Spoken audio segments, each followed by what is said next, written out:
Tonight on Connecticut's news station, facing flood issues, much of the state working to clean up after recent rain. New charges for the man accused of attacking a state representative, what he now faces, plus why residents say more needs to be done. And another act of violence at Union Station, what police are doing to address the rise in crime. Now at 6, this is Fox 61, Connecticut's news station. Good evening, and thanks for joining us for the Fox 61 News at 6. I'm Jen Bernstein. And I'm Brent Harden. After yesterday's heavy rainfall, Connecticut is no stranger to summer flooding. Meteorologist Ryan Breton has more on the rising water and how it's impacting Connecticut's farms. Ryan. Jen and Ben, good evening. What we experienced Sunday was the true definition of a flash flood. The rain pouring in buckets and the water rising fast. And now all of that water is flowing into the already swollen rivers and streams, adding insult to injury. It's impacting Connecticut farmers and our food supply. What the heck happened last night? From Waterbury to Hartford, Torrington, and Bristol. Another case of too much rain at once. I was in Bristol yesterday afternoon where a bridge was totally washed out, first time since 1955. Governor Ned Lamont today in South Glastonbury at Killam and Bissett Farm Stand along the Connecticut River. This is a before of years ago of the meadows, and it's completely underwater right now. Now farms throughout the Connecticut Valley assessing how much they've lost to the river and rain. No profession is more subject to the whims of Mother Nature than what each and every one of you do. The river above flood stage since last Tuesday. 2,000 acres of farmland. A lot of folks struggling just to keep their head above water. It's all over. During the late summer is when the investment in growing usually pays off. Chris Bissett is one of the many who is facing crop contamination instead. Be sympathetic. When you go into those farm stands and farmers markets, we're doing the best we can to provide the freshest product for you, and this is what we're dealing with. This year alone, burn from the bitter cold snap in February and a late spring freeze after growth began. We are still in debt from 2017, 2011. There were other issues that went on. Connecticut Department of Agriculture Commissioner Brian Hurlburt reassuring the product that is hitting local markets is safe. If the river water touched the crop is not going to be harvested. The governor adding the final cost. Damages from roads to bridges to farms will be steep. It's going to be the many millions of dollars. Some of that will get some federal reimbursement for, but let's not worry about that right now. The worry today making sure the farms can stay afloat while their land remains underwater.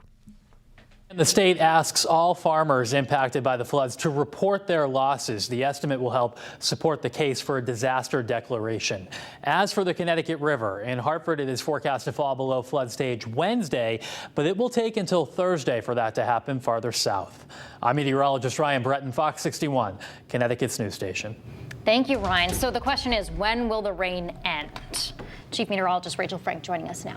This summer, this weather pattern, we are just not going to break out of it anytime soon. We have a chance for showers and storms returning again by tomorrow afternoon, and then Friday of this week also looks wet. So it'll be off and on through the week. A flood watch again in effect for this time just Litchfield County and Hartford County, where I think localized flash flooding may be more likely in western and especially northwestern Connecticut as we head into tomorrow afternoon and tomorrow evening. It will not be as widespread, the flash flooding and the rain, as what we had in place yesterday. Not even close. Temperatures right now are in the mid-80s. You might notice a bit of haze in the sky today, kind of that milky white appearance. Once again, we are dealing with poor air quality from that wildfire smoke, the wildfires burning in Canada, and it is unhealthy for sensitive groups in the northern half of the state and much of western Connecticut, and unhealthy for everyone in Litchfield County. And we may continue to see poor air quality in spots during the day tomorrow as well. Low temperatures tonight back around 70 degrees, so it remains warm and humid. Tomorrow we'll see a mix of sun and clouds, highs in the 80s. Again, very humid conditions with a chance for an afternoon scattered shower or thunderstorm. There is a low risk for a severe storm too in western Connecticut especially. We'll be keeping a close eye on that. And then another break for at least a couple of days before rain returns. Your full forecast coming up. Okay, thank you, Rachel. Developing tonight, a Manchester man was arrested on felony charges for allegedly striking at police with a baton and wooden pole during the January 6th Capitol breach. 38-year-old Richard Markey of Woolcote is facing several charges, including assaulting a federal officer. Officials say they were able to identify Markey through surveillance footage. He appeared before a judge earlier today and was released on $100,000 bond. It's been more than 2 weeks now since a public official was attacked in downtown Hartford, and the Muslim community is still calling for a stronger response from law enforcement. Today, advocates took to the steps of Superior Court in support of State Representative Mariam Khan. Fox 61's Samaya Hernandez is in Hartford now with how prosecutors are responding. Rep. Khan says she's still recovering. She was wearing a sling on her right arm inside of court today. Her alleged attacker was not here. He waived that right. But the next time he faces a judge, he'll be facing felonies, not misdemeanors.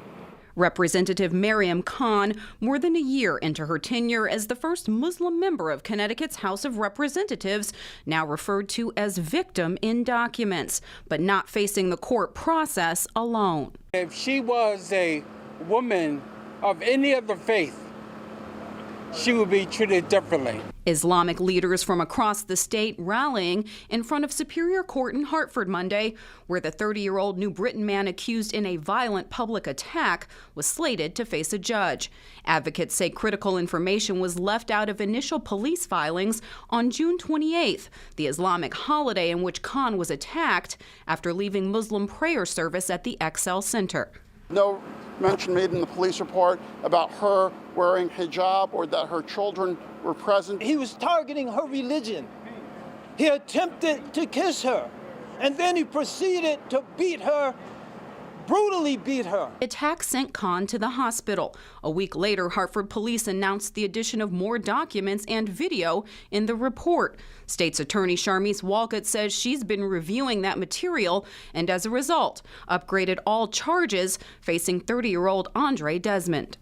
These charges, Your Honor, are all C-level felonies, and there's now a total of 6. Desmond, who waived his right to appear, now facing first-degree strangulation, second-degree assault, third-degree attempted sexual assault, and 3 counts of risk of injury. The increased charges that are filed today did require a level of review and perspective that was not available when the case was first arraigned. Prosecutors say they looked at city cameras, police body cameras, and took statements from Rep. Khan and the Good Samaritans who rushed to her aid. All of that upgraded the charges.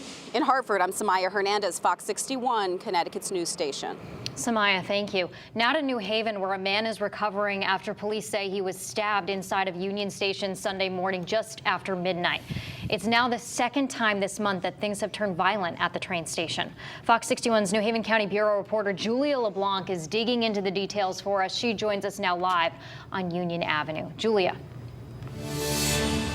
Hi, Jen. Good evening to you. Now, police tell us the man who was stabbed inside of Union Station here in New Haven on Sunday is in his 40s, and he's believed to be homeless. Now, police say that he's still recovering at the hospital tonight, but is listed in stable condition. Now, New Haven's police chief, Carl Jacobson, tells us that the call initially came in from a security officer from inside of the station. After working with MTA police, they reviewed the incident on surveillance video, and police say the victim is seen first pulling out a knife and then getting into a fight with at least 2 others who then stabbed him multiple times. Now, police say they've identified everybody involved, and now they're trying to figure out if and when charges will be brought. We do believe the other people involved are from the homeless population, so it's just about making that area a little more safer with coverage between 4 policing agencies. Now, this all comes less than 2 weeks after somebody else was shot on a platform here at the train station. As police are still searching for those suspects, the mayor says they're working on finding more housing for the homeless population that tends to stay here overnight. Just to give you an idea, maybe 2 months ago we had around 40 people a night that were homeless that were using Union Station as a place to sleep. Just last night we had 8 people. Now, the city has opened up a new temporary emergency shelter for 50 men and women.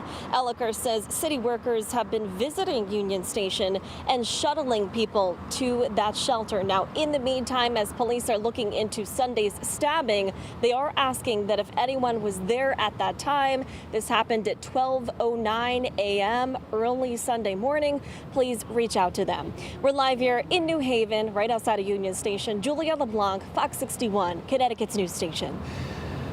Julia, thank you. We have new developments tonight out of Glastonbury, where 2 people were killed in a crash. It happened on Manchester Road early Sunday morning. Police say a car veered off the road and hit a tree, killing the 2 people inside.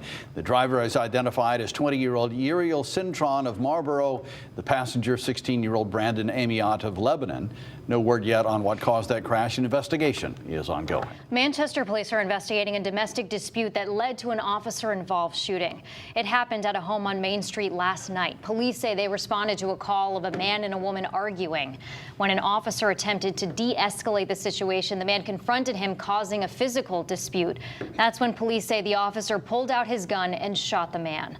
The man was taken to the hospital. No word on if the officer will be placed on leave during that investigation. And an update out of East Granby now, where a firefighter was hurt while battling a house fire. You can see, taking a look at the heavy damage to the home. This was the scene on the 100 block of Main Street early this morning. Officials say the house is a total loss, and the Red Cross is working to help the family find a hotel to stay in. The firefighter was treated for a leg injury and has been released from the hospital. There's no word yet on what caused the fire. That is still being investigated. The Campbell Soup Company is closing down its office in Norwalk, costing more than 100 people their jobs. It's part of the company's consolidation efforts. The closure is expected to happen in at least 3 phases. The facility will close down starting this September and November, then another in the summer or fall of 2025, when the office is expected to close. There are 154 employees at the Norwalk office.